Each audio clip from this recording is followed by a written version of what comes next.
자, 제목을 따라해 보겠습니다. 아내들과 남편들에게 말씀에 은혜 받으시길 축복합니다. 우리 베드로 전서는 베드로 사도가 고난을 당하고 어려움 가운데 있는 성도들에게 소망을 주기 위해서 보낸 서신인데, 그 가운데 남편들과 또 아내들에게 대한 권면의 말씀이 들어 있습니다. 자, 우리말에 가화만사성이라는 말이 있죠. 가정이 화목하면 모든 일이 다 잘 된다는 뜻입니다. 사도들은 교회가 든든히 세워지고 또 성도들이 화목한 가정을 이루어서 신앙의 여정을 흔들림 없이 걸어가는 데 있어서 부부가 서로 화목하게 지내는 것이 매우 필요하다, 이런 생각을 했습니다. 그래서 가정을 작은 교회로 보고 그 안에서 먼저 예수 그리스도의 성품을 드러내고 서로 사랑하고 섬겨야 함을 강조했습니다. 자, 오늘 본문을 보면 7절로 이루어졌는데 남편에 대한 권면은 마지막 한 절인데 반해서 아내에 대한 권면은 길게 6절로 이루어져 있습니다. 그만한 이유가 있습니다. 바로 이방인 남편을 둔 아내들에게 대한 권면이기 때문에 그렇습니다. 베드로 사도 당시 우리 예수 믿는 사람들에게 박해를 가하는 이들이 있었는데, 일반인들에게는 바로 황제와 권력자들이었고 또 노예들에게는 이방인 상전들이었습니다. 그리고 여인들에게는 예수를 믿지 않는 남편들이었습니다. 그래서 베드로 사도는 아내와 남편에 관한 권면을 하면서 믿지 않는 남편 때문에 고난을 당하고 있던 믿음의 여인들을 염두에 두고 말씀을 길게 기록을 하고 있습니다. 자, 먼저 아내들에게 권면하는 말씀을 살펴보겠습니다. 첫 번째로 한번 따라해 보세요. 남편에게 순종하라. 이런 얘기를 들으면 여자들이 좀 불편하죠? 근데 이렇게 깊이 들어가 보면 공감하는 내용이에요. 일단 한번 따라해 보세요. 남편에게 순종하라. 목소리가 더 작아진 것 같아. 다시 한번, 남편에게 순종하라. 우리 1절, 2절을 한번 읽어봅니다. 시작. 아내들아, 이와 같이 자기 남편에게 순종하라. 이는 혹 말씀을 순종하지 않는 자라도 말로 말미암지 않고 그 안에 행실로 말미암아 구원을 받게 하려 함이니 너희의 두려워하며 정결한 행실을 봄이라. 이 말씀을 보면 아내들이 남편에게 순종을 해야 된다는 말씀인데, 믿지 않는 남편에게도 마찬가지라는 거예요. 그런데 모든 불의에도 순종하느냐, 잘못된 폭력에도 순응하느냐, 그런 거는 아니죠. 오히려 더 선을 내보이고 사랑을 보이고 더 옳은 모습을 보여서 선으로 악을 이겨내라, 이런 말에 가깝다, 이렇게 생각하면 되겠습니다. 믿음을 가지지 않는 남편들은 아내가 믿음을 갖고 신앙생활하는 것을 별로 기뻐하지 않아요. 옛날이나 오늘이나 똑같죠. 불편하게 생각해요. 또 교회 가서 또 집에서 기도하다가 하나님을 아버지 아버지 이렇게 부르는데 이것도 불편하죠. 가능하면 자기 부인이 가서 예배 드리는 거 이런 거 막고 싶은 심정입니다.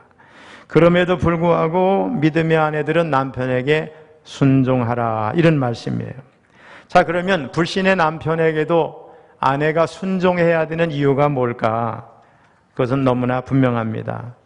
남편이 복음을 받아들이지 않는 자라 할지라도 아내의 행동을 보고 마침내는 그 사람들이 마음을 열고 주님을 받아들이고 구원받은 자가 되게 하기 위한 목적이 분명히 있습니다. 여러분, 가까운 사람일수록 복음은 말로 전하는 게 아니라 행동으로 전해야 될 줄로 믿습니다. 여자들은 알아야 돼요. 남자들은요, 자존심을 그렇게 중요하게 생각해요. 여기 있는 남자들이 다 마찬가지예요. 자존심을 중요하게 생각해요. 근데 남자에게 치명적인 단점은 뭐냐? 단순함에 있어요. 그래서 자존심만 좀 세워지면, 슬슬 긁어가지고 자존심만 세워지면 여자들이 하는 말을 잘 따라오고 인도를 받게 돼 있어요. 그래서 여러분, 겸손한 마음으로 남편을 세워주시고 결국 아내가 원하는 방향으로 남편을 인도해서 구원받게 해야 될 줄로 믿습니다.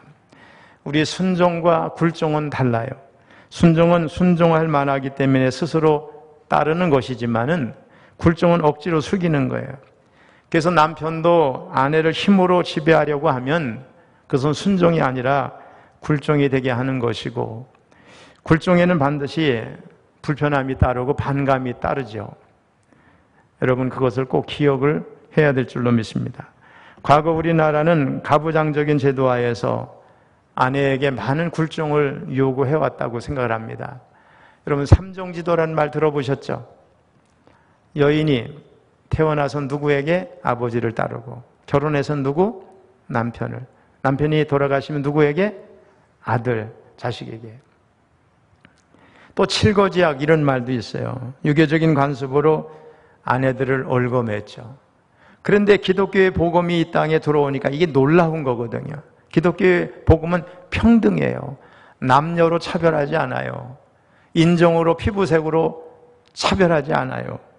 또 연령에 상관없이 모두가 하나님의 지음을 받은 피조물로서 공평하고 평등하게 이제 태어났다, 이렇게 가르칩니다. 그렇게 조선시대의 복음은 그 당시 문화로는 아주 혁명적인 거였고, 그래서 복음을 이렇게 좀 신분이 낮은 사람부터 막 이렇게 받아들이면서 우리 사회가 변화를 받게 된 줄로 믿습니다. 어쨌든 본문은 아내의 지혜로움을 말씀하고 있는데, 다시 말하면 아내가 순종하는 것은 어떤 계급적인 차이 때문이 아니고 그 지혜로움 때문이라는 겁니다. 자, 두 번째로 따라해 보세요. 외모로 단장하지 말라. 우리 3절 4절을 읽어봅니다. 시작. 너희의 단장은 머리를 꾸미고 금을 차고 아름다운 옷을 입는 외모로 하지 말고 오직 마음에 숨은 사람을 온유하고 안정한 심령에 썩지 아니할 것으로 하라. 이는 하나님 앞에 값진 것이니라. 아멘. 이 말씀이 뭐예요? 아내들이 남편을 대할 때 외모로 하지 말라, 외모에 치중하지 말라는 거죠. 머리를 꾸미고 금을 차고 아름다운 옷을 입는 것으로 남편을 감동시키려 하지 말라, 이런 말씀이에요. 다시 말하면 외적인 아름다움보다는 오히려 내면의 아름다움이 더 중요하다는 거죠. 여러분, 외모의 아름다움은 얼마 못 가죠? 얼마 못 가요. 어제도 TV를 저희 사람과 같이 보다 보니까 어떤 강사가 그러더라고요. 아름다움은 같이 있다 보면 얼마 있으면 무뎌진대요. 나이 들면 다 아름다움도 사라지고 그러잖아요. 만일에 외적인 아름다움이 내면의 아름다움보다 더 중요하다 그러면 이쁜 여인들과 결혼한 남편은 이혼하면 안 될 거예요. 근데 현실적으로 그런가요? 미스 코리아하고 결혼을 해도 문제가 많이 발생하잖아요. 분명히 외적인 아름다움, 내면의 아름다움보다 훨씬 더 반대지, 반대. 외적인 아름다움보다 내면의 아름다움이 훨씬 더 중요하다. 우리는 이것을 꼭 기억해야 될 줄로 믿습니다. 여기 4절에 보면 마음에 숨은 사람이라는 표현이 있어요. 속사람을 의미하죠. 속사람이 온유하고 안정된 심령이 돼야 된다는 거예요. 남편에게 막 거칠고 사납게 아주 신경질적으로 아내가 대하면 안 되고 최대한 부드럽게 이렇게 대해야 될 줄로 믿습니다. 특별히 안정된 심령이란 말은 어떤 환경적인 스트레스 상황이 와도 아내가 불안해하거나 당황하지 않고 이렇게 정서적으로 안정된 모습으로 가정을 잘 이렇게 붙들고 지탱해 가는 거, 그런 모습으로 남편을 내조하는 것을 의미합니다. 자, 그런 면에서 순종의 모델을 제시하는데 오늘 본문에 보면 아브라함의 아내 사라를 들고 있어요. 자, 베드로 사도는 이러한 길을 걸어간 믿음의 선배들을 앞쪽에 이렇게 말씀을 하면서 하나님께 소망을 두고 하나님을 진실로 믿었던 믿음의 선배들은 자기 남편을 잘 순종하고 또 사랑으로 본을 보여줬다는 건데, 특별히 아브라함의 아내 사라가 아브라함을 이렇게 극진히 대했던 것을 상기시키면서 가장 가까운 사람에게 선을 행하는 것이 바로 하나님을 따르는 거고 믿음의 선진들을 따르는 거라 이렇게 말씀을 합니다. 5절 6절을 보겠습니다. 시작. 전에 하나님께 소망을 두었던 거룩한 부녀들도 이와 같이 자기 남편에게 순종함으로 자기를 단장하였나니 사라가 아브라함을 주라 칭하여 순종한 것 같이 너희는 선을 행하고 아무 두려운 일에도 놀라지 아니하면 그의 딸이 된 것이니라. 아멘. 우리가 아는 대로 아브라함의 아내 사라는 남편을 뭐라 그러잖아요. 주라고 칭했어요. 아브라함을. 우리 여기 옛날 분들 계시는데 옛날 분들 가운데는 여전히 자기 남편을 주인 양반, 우리 주인은 이렇게 표현한 사람들이 있죠. 그런 문화를 우리도 가지고 있어요. 우리 창세기 18장 12절을 읽어봅니다. 시작. 사라가 속으로 웃고 이르되 내가 노쇠하였고 내 주인도 늙었으니 내게 무슨 즐거움이 있으리요. 여기서 주인이 주죠. 우리가 주를 뜻하는 헬라어가 퀴리오스예요. 하나님께서 인정하신 권세라고 하는 의미를 가지고 있고, 사람이 하나님이나 예수님을 부를 때 주여, 퀴리오스, 주여. 또 로마 황제를 로마 시민이 부를 때, 노예가 주인을 부를 때 사용하는 단어죠. 순종하겠다고 하는 의지를 주라고 하는 호칭 속에 담아서 이렇게 표현한 것입니다. 사라가 남편 아브라함을 주라고 표현하며 순종한 것처럼 성도들이 그리스도께 주라고 표현하면서 주님의 말씀에 순복하는 것처럼 그리스도인 아내들이 자신들의 남편에게 순종하는 것이 마땅하다는 거예요. 이것이 아내가 할 수 있는 최고의 궁극적인 단장이다, 이렇게 말씀하고 있습니다. 자, 이번에는 아내들에 이어서 남편들에게 권면합니다. 근데 이 본문에 보면 이 권면은 예수 믿는 아내를 둔 예수 믿는 남편이 하는 권면이에요. 그러니까 아내에게 주는 권면에 비해서 상대적으로 짧은 이유가 뭐예요? 이 가정은 이미 예수를 믿고 있는 아내, 예수를 믿고 있는 남편이니까 그런 좋은 아내에게 별로 할 말이 없는 거죠. 그런데 한 절에 속하지만은 한 절밖에 없지만 그 안에 중요한 내용들이 집약되어 있어요. 첫 번째로 오늘 7절을 세 파트로 나누어서 읽으려고 그래요. 한번 따라해보세요. 지식을 따라 동거하라. 자, 7절을 띄워주세요. 시작. 남편들아 이와 같이 지식을 따라 너희 아내와 동거하고. 여기까지. 자, 지식을 따라 아내와 동거한다. 이게 무슨 말씀이냐? 이는 우리 예수 믿는 남편들이 부부는 한 몸이라고 하는 창세기 2장의 말씀에 합당하게 자기 아내를 대해라, 이런 말씀이에요. 아울러 이 말씀은 짐승들과 같이 정욕에 따라서가 아니고 또 마귀와 같이 감정에 막 휘둘려서도 아니고 하나님의 말씀과 자신의 임무를 아는 아주 현명하고 온순한 남편이 돼서 자기 아내와 동거하라, 이런 뜻을 가지고 있어요. 요즘 21세기의 현대인들 중에는 흔히들 그래요. 여자 말을 잘 들어야 된대요. 또 가부장적인 남편들은 어떻게 해요? 자기 아내는 무조건 자기 말에 순종해야 한다고 그러죠. 극과 극인데 이게 다 왜곡된 모습이에요. 가정 안에서 부부는 하나님의 말씀에 순종해야 될 줄로 믿습니다. 남편이 그런데 그 복음의 통로가 돼서 먼저 하나님 앞에 순종하고 그 다음에 아내가 순종하는 모습으로 가정을 이루어가야 될 줄로 믿습니다. 한마디로 부부가 하나님의 말씀에 기초해서 말씀의 지배를 받는 삶, 이것이 지식을 따라 동거하는 것이죠.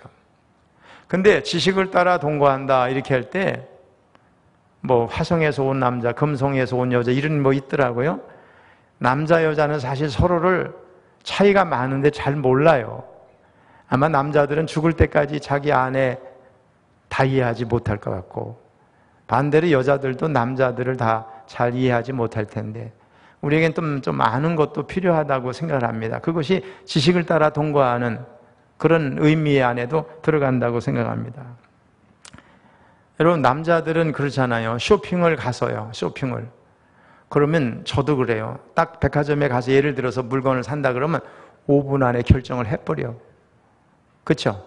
딱 한 마음에 드는 거 하나 딱 사면 그 다음부터 신경 쓸 게 없어. 근데 부인들은 어떻게 해요? 계속 왔다 갔다 하고 막 그렇게 하잖아요. 그래서 소파에 앉아가지고 한 2시간쯤 아주 지겹게 기다리셨어. 나중에 짠 하고 2시간 후에 나타났는데 뭘 샀어? 그런데 안 샀다는 거야. 다음에 사기로 했대. 그러면서 당신이 인상을 쓰고 앉아 있어가지고 신경이 쓰여서 살 수가 없었대. 막 남편에 핑계대고 짜증을 막 내잖아요. 왜 그러느냐? 여자들은 물건을 살 때 다른 물건하고 이렇게 아주 세밀하게 비교를 한다는 거예요. 막 비교해 보는 거예요. 저도 저희 집사람이 제가 이번에 큰 마음으로 한번 썼거든요. 제가 그 순복음 강남교회를 갔더니 죄송해요. 있는 표현 그대로 할게요. 사례를 200만 원이나 줬어. 우리 후배가. 가기 전에 그러더라고. 선배님, 사모님 꼭 모시고 오세요. 갔는데 봉투를 2개 준비했어. 이건 선배님 거고. 그러더니 집사람이 안 오니까 기다리고 있는 거야. 나중에 줬는데 보니 거기도 100만 원이 들어있고 저도 100만 원이 들어있어. 제가 오다 그랬죠. 여보, 그 옷 사 입어. 그랬어요. 근데 옷을 사러 가면 뭐예요? 의정부 가가지고 하루 종일 갔다 와가지고 안 사왔대. 여자들은 그래요. 여자들은 쇼핑이 뭐예요? 여가 활용이야. 근데 남자들은 쇼핑이 뭐예요? 업무야. 5분, 10분 안에 해치워야 되는 거. 이런 차이가 있다니까요. 여자들하고 남자들이 차이가 더 많아요. 우리 남편들이 이해 못하는 게 뭐냐면 여자들이 아니 여보 저기 어디 가다 보면 음식점이 하나 생겼는데 되게 맛있대. 막 메뉴도 얘기하고 그러잖아요. 한 번 얘기하는 거 아니야. 2번, 3번 얘기하는데 남편은 주방장이 실력 있는가 봐. 막 이런 식으로 될 거예요. 그래? 그러면서 그 음식을 한번 먹으러 가자는 뜻을 전혀 파악을 못한다고요, 남편은요. 남자들 중에 그거 티 같은 거 좋아하는 사람이 있죠. 막 악어 같은 그림이 있는 거, 알록달록한 거. 근데 부인은 그게 싫은 거야. 남편이 좀 품위가 있으면 좋은데 애들처럼 막 그러니까. 그래가지고 그러잖아. 여보, 당신 그거 되게 마음에 드는가 봐? 이 얘기는 아니 너 싫은데 그렇게 반어법을 묻는 거예요. 근데 남편은 뭐라 그래요? 이제 알았어? 이렇게 얘기한다니까요. 남편, 아내가 많이 차이 있어요. 남편도 아내를 좀 연구하고 여자를 연구하고 여자도 아내를 연구하는 게 좀 필요하다고 생각합니다. 자, 두 번째는 첫 번째가 지식을 따라 통과하라는데 두 번째 따라서 귀히 여기라. 자, 7절을 중간 부분을 읽을 거예요. 그를 시작. 그를 더 연약한 그릇이요 또 생명의 은혜를 함께 이어받을 자로 알아 귀히 여기라. 자, 이는 그리스도인 남편에게 있어서 또 그리스도인 아내에게 있어서 배우자는 믿음의 동역자라는 거예요. 생명의 은혜를 함께 이어받을 자라는 거예요.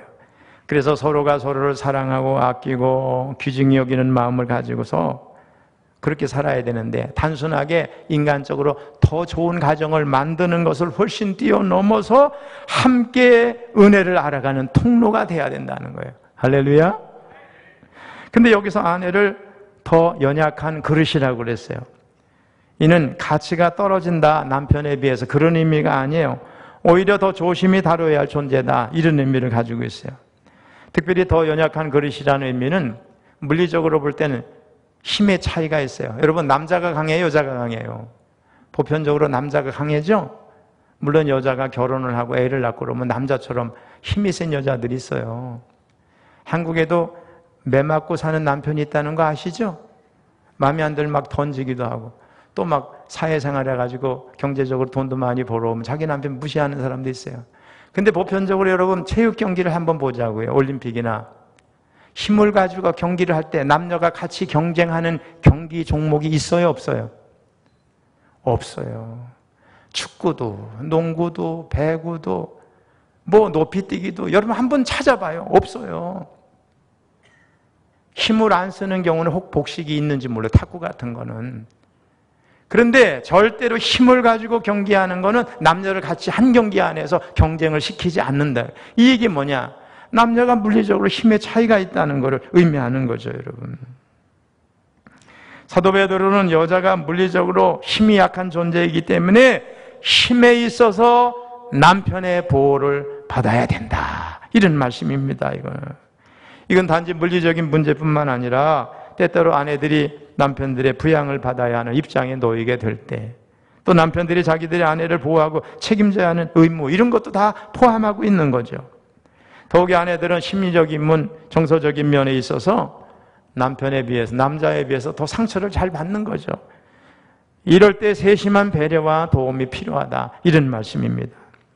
물론 1세기 로마 시대를 살아가는 사람들의 가정과 21세기 현대를 살아가는 사람들의 가정이 같질 않아요. 그때는 여인의 인권이 바닥이에요. 여인들은 숫자에도 안 들어갔잖아요.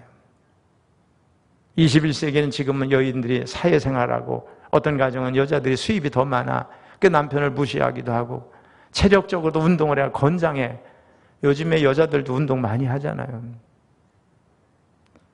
그러나 여러분, 그리스도인 가정, 여러분 세상의 가정과 달라야 된다는 하나의 원칙에는 변함이 없는 줄로 믿습니다.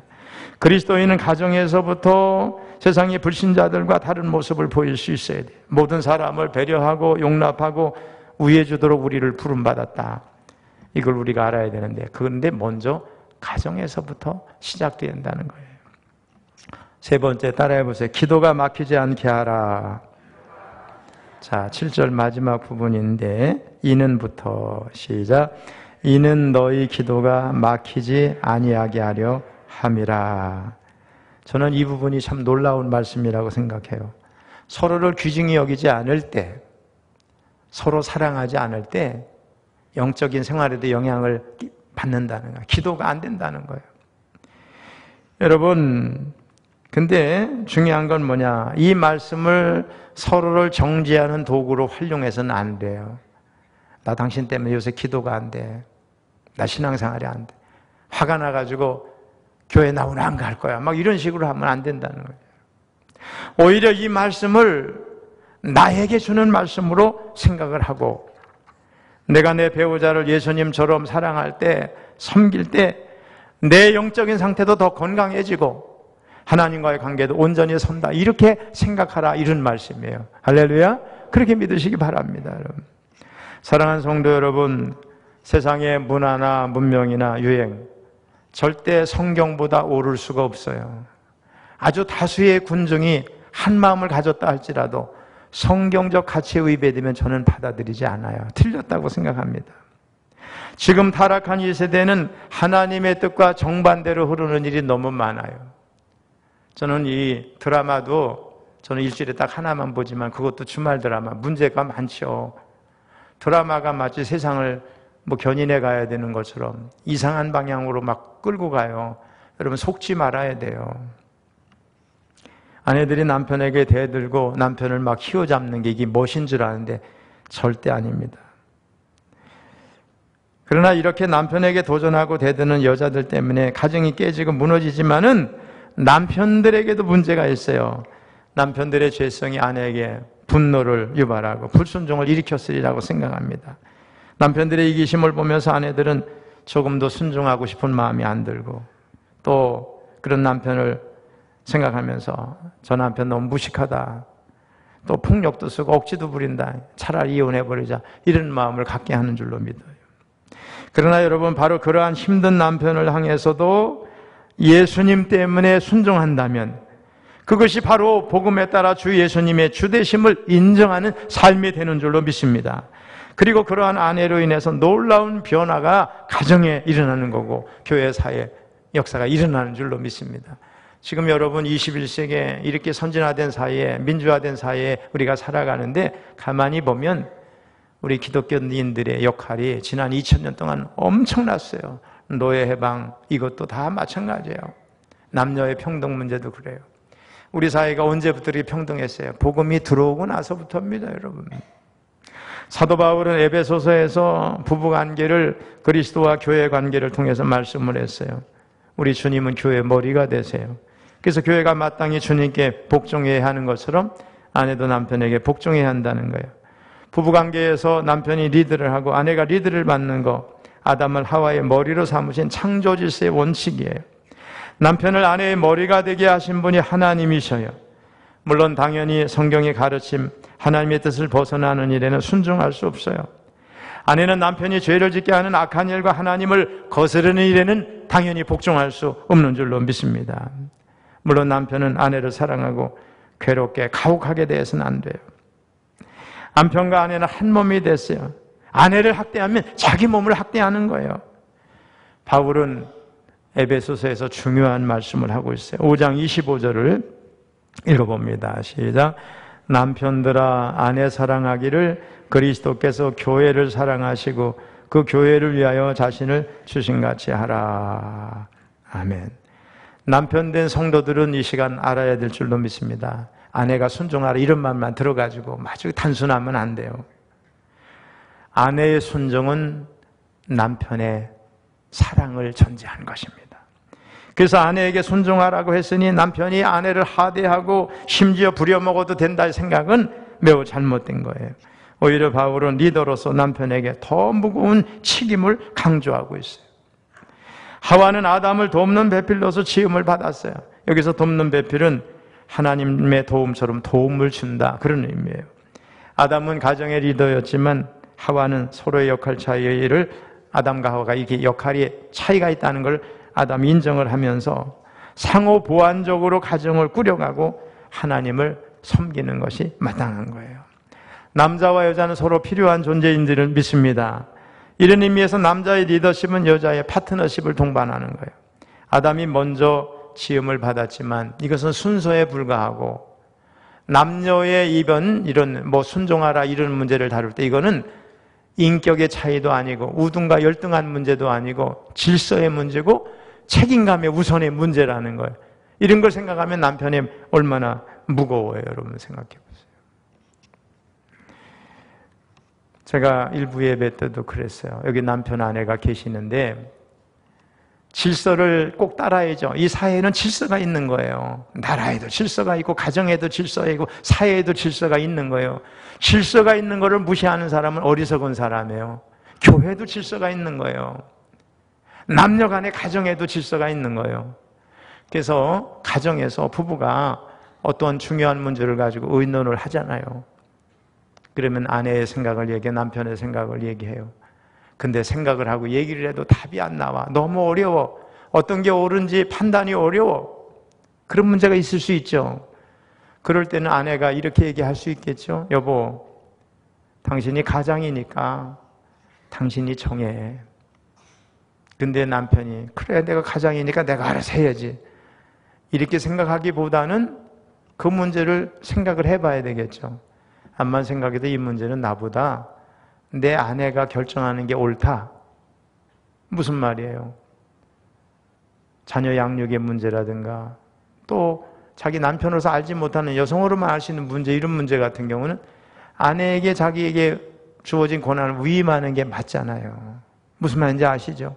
그래서 이 문제는 당신이 정해. 아니야, 이 문제는 나보다는 당신이 정하는 게 옳아. 이렇게 서로, 그죠? 결정권을 위임하고 양보하고 이렇게 할 때 그 가정이 행복한 가정이 될 줄로 믿습니다. 남편들 꼭 기억하세요. 주님이 교회를 사랑한 것처럼 아내를 그렇게 사랑하는 것을 전제할 때 아내는 순종할 것이고 순종을 요구할 수 있다. 이걸 잊지 말아야 될 줄로 믿습니다. 말씀을 마무리합니다. 그리스도인의 모든 삶은 주님께 영광을 돌리는 삶이 돼야 돼요. 그리고 그러한 삶은 다른 것이 아니라 내 가장 가까운 사람부터 주님의 마음으로 사랑하고 섬겨야 되는 거예요. 내가 예수님을 믿는 사람으로서 날마다 주님 닮은 모습으로 아내, 남편을 사랑할 때에 그 안에서 주님은 우리를 통해서 일하실 줄로 믿습니다. 그렇게 주님 닮은 모습으로 사랑하고 섬기는 사람은 날마다 주님과 더 가까워질 것이고 아름다운 가정을 이루어가게 될 줄로 믿습니다.